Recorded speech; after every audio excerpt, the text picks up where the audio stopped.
মকর সংক্রান্তি কি, কেন মকর সংক্রান্তি পালন করব, কোন দিন পালন করব, ছোট্ট করে একটু বিস্তারিত জেনে নিই। কখন পড়ছে মকর সংক্রান্তি, তা কিছু তো টাইম লিমিট আছে। চলুন ছোট্ট করে একটু জেনে নিই। নমস্কার, আমি হলাম অ্যাস্ট্রোলজার রুমি মহিলা। মকর সংক্রান্তি হচ্ছে সেই পবিত্র দিন যে এই দিন সূর্যদেব ধনু রাশি ছেড়ে মকর রাশিতে প্রবেশ করে। এই রাশি পরিবর্তনকেই বলা হয় মকর সংক্রান্তি। বছরে 12টি সংক্রান্তি হলেও মকর সংক্রান্তিকে অত্যন্ত শুভ বলে ধরা হয়, কারণ এই মকর সংক্রান্তি জানুয়ারি 14 এবং 15 তারিখে পড়ে। হয় 14ই জানুয়ারি, কোনোবারে 15ই জানুয়ারি পড়ে, কিন্তু এবছর পড়েছে 14ই জানুয়ারি। মকর সংক্রান্তির টাইম হচ্ছে 14ই জানুয়ারি দুপুর 3:13 পড়ছে, সন্ধে 5:45 ছেড়ে যাচ্ছে। এই টাইমটুকুনি কিন্তু সংক্রান্তির টাইম। কেন পালন করব মকর সংক্রান্তি? সূর্যের উত্তরায়ণ শুরু হয় মকর সংক্রান্তির দিন থেকে। সূর্যদেব দক্ষিণায়ন থেকে উত্তরায়ণের যাত্রা শুরু করেন। উত্তরায়ণ বলা হয় দেবতাদের দিন, শুভ কাজের সূচনা, আত্মার উন্নতি। এই কারণে এই দিনটি অত্যন্ত গুরুত্বপূর্ণ। এর কিছু পৌরাণিক কাহিনী।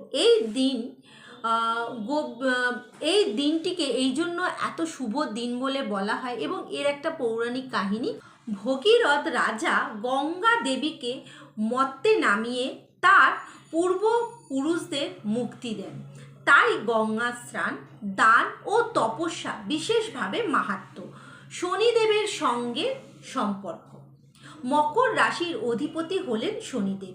সূর্যদেব যখন শনির ঘরে প্রবেশ করেন তখন পিতা হলো সূর্য, পুত্র হলো শনি, এনাদের মিলন হয়, কর্মফল শুভ হয়, কষ্ট ধীরে ধীরে কমতে শুরু করে। তাই এই দিনটি শনির শান্তির জন্য খুব শুভ বলে ধরা হয়।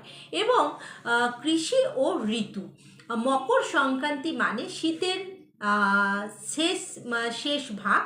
মকর সংক্রান্তি মানেই এসে গেল শীতটা আমাদের কিন্তু শেষ হতে চলেছে। নতুন ফসল ঘরে তোলার সময়, কৃষিদের আনন্দের উৎসব। এই কারণেই বাংলায় পিঠে পুলি নবান্নের ভাব জড়িয়ে আছে। দান ও পুণ্যের মাহাত্ম্য। এই দিন তিল, গুড়, চাল, কম্বল, বস্ত্র দান করলে খুব ভালো ফল পাওয়া যায়। বহু গুণী মানুষরা বহু গুণ এই দান পুণ্য থেকে কিন্তু আমরা লাভ করি। বিশেষ করে খাদ্য দান করাটা বিশেষ করে কিন্তু শুভ। এই দিন অবশ্যই এই নিয়মগুলো করুন। সকালবেলা অবশ্যই গঙ্গা স্নান করুন।